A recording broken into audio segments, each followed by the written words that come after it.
सुशीला से कहा, महारानी एक कोई भिखारी ब्राह्मण आए हैं और इस मंदिर को भवन को बार बार गौर से देख करके परिक्रमा कर रहे हैं।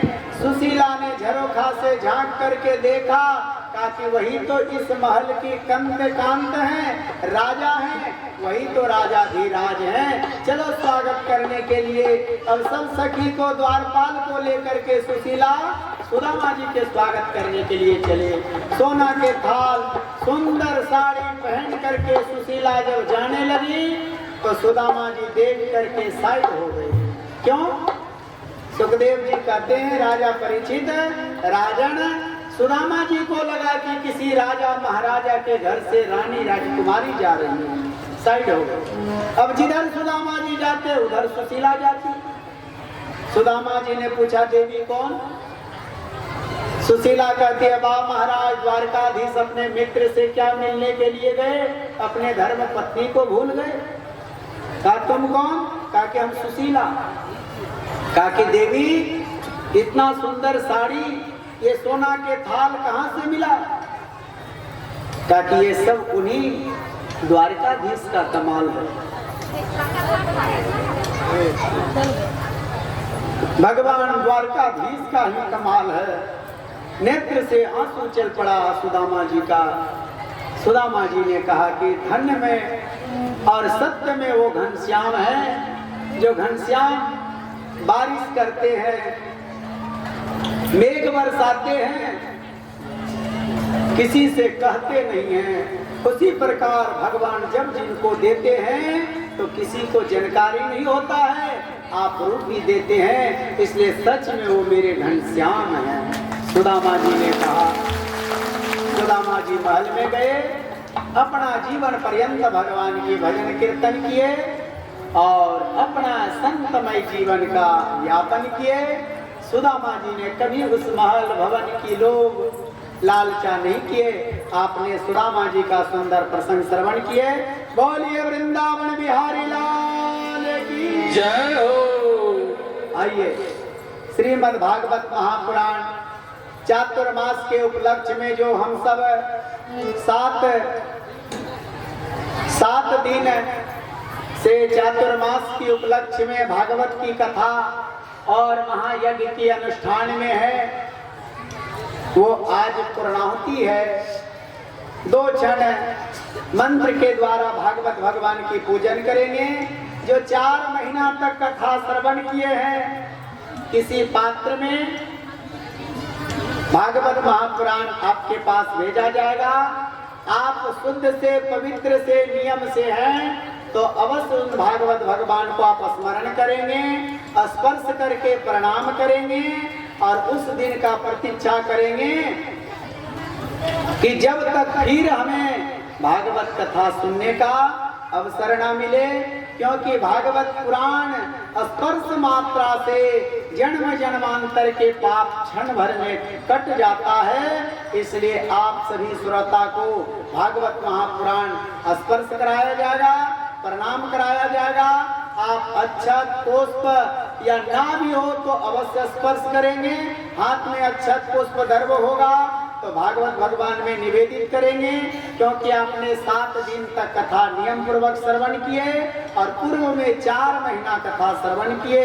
आइए पात्र के द्वारा आपके पास भागवत महापुराण भेजा जाएगा।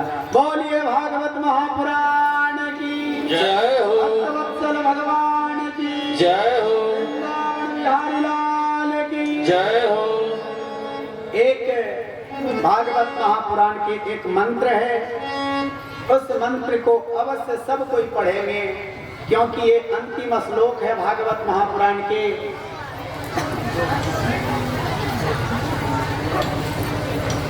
एक मंत्र है और इस मंत्र का अर्थ क्या कहता है, भागवत कथा श्रवण के बाद हमें क्या करना चाहिए।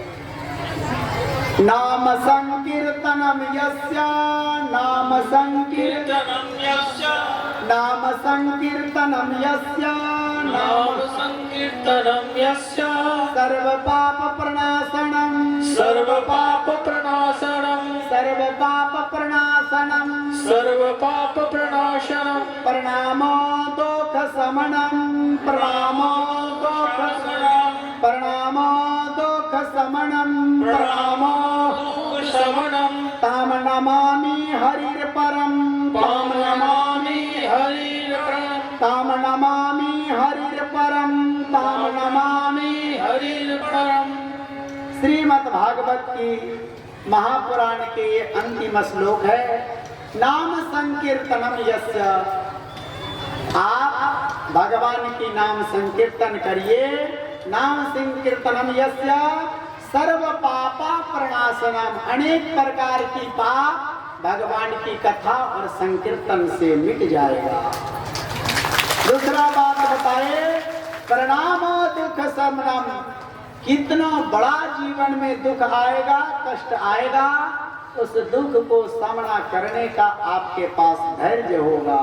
ताम नमामि हरिर प्रियम, इस जीवन में सुख मिलेगा और अंत में आप भगवान श्री हरि द्वारिकाधीश के प्रिय बन करके भगवान के धाम जाएंगे। इसमें कोई संदेहास्पद नहीं है। बोलिए वृंदावन बिहारी लाल की जय हो। एक विशेष सूचना है कि लोहारती और बेलधाम में कुछ माता बहन जो कलश उठाए हैं उनको छूतक हो गया है। उस छूतक अवस्था में उन्हें कलश स्पर्श करना वर्जित है, लेकिन आप कलश उठा लिए और इसके बीच किसी प्रकार आपके शरीर में अशुद्धि हो गया या घर में छूतक हो गया, तो आपको उठाने का और विसर्जन करने का दोनों का फल उसी दिन मिल गया जिस दिन आपके शरीर अशुद्ध हो गया या घर में छूतक हो गया, आपको पूर्णतः फल मिल गया। इसमें कोई दोष नहीं। और जो कलश रह गया, जो कलश उठाए हैं,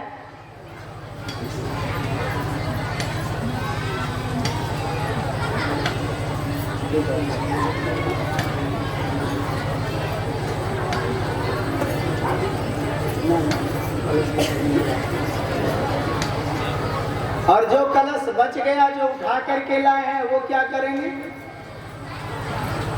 इसलिए बहुत ऐसे माता बहन हैं कि जो कलश नहीं उठाए हैं,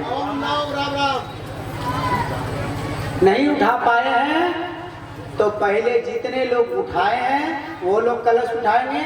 कलश बाद में बच जाएगा। जो नहीं उठाए हैं, चाहे नहीं आए थे, तब उनको दिया जाएगा।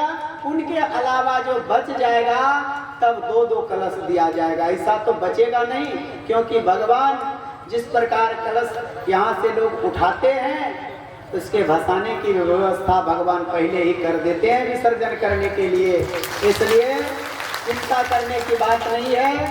आप उठाने की जिम्मेदारी है, आप जो है विसर्जन करने की जिम्मेदारी है। जो उठाए और नहीं भसा पाए तो उठाने और विसर्जन के दोनों के फल आपको मिलेगा। और जो नहीं उठाए हैं और विसर्जन करने के लिए आएंगे तो उन्हें भी दोनों चीज का फल मिलेगा। ये कलिकाल के विशेषता है, इसमें कोई संदेह नहीं है।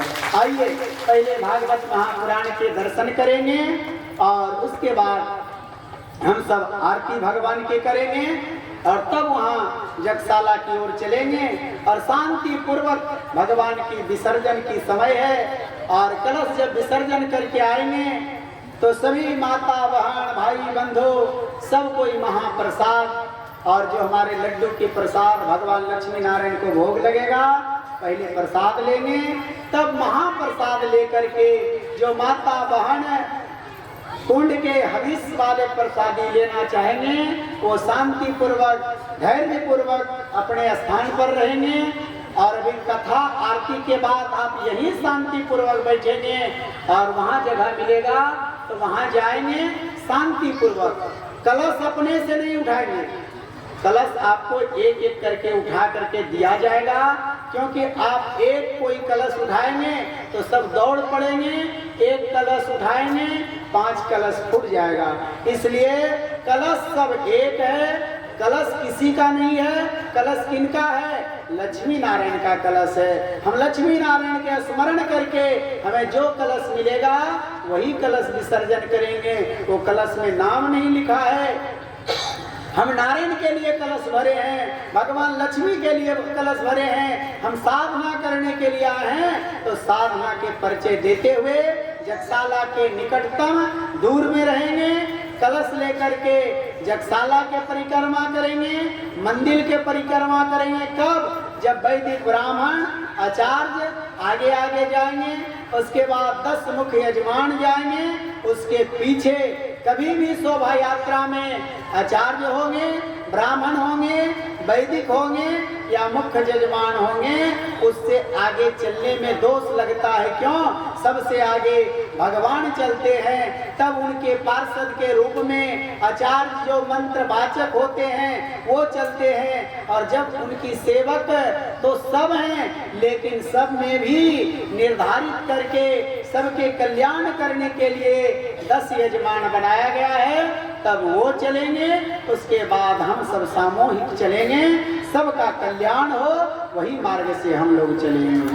बोलिए वृंदावन बिहारी लाल की जय हो, भक्तवत्सल भगवान की जय हो। राधे राधे। कुछ दाताओं का नाम आया है, इस प्रकार है। श्री अशोक मिश्रा जी अम्बा से हैं और वो धोती साड़ी और 211 रुपये प्रदान किए हैं श्री भगवान के श्री चरणों में। और हीरालाल यादव जी 5 किलो लड्डू भगवान के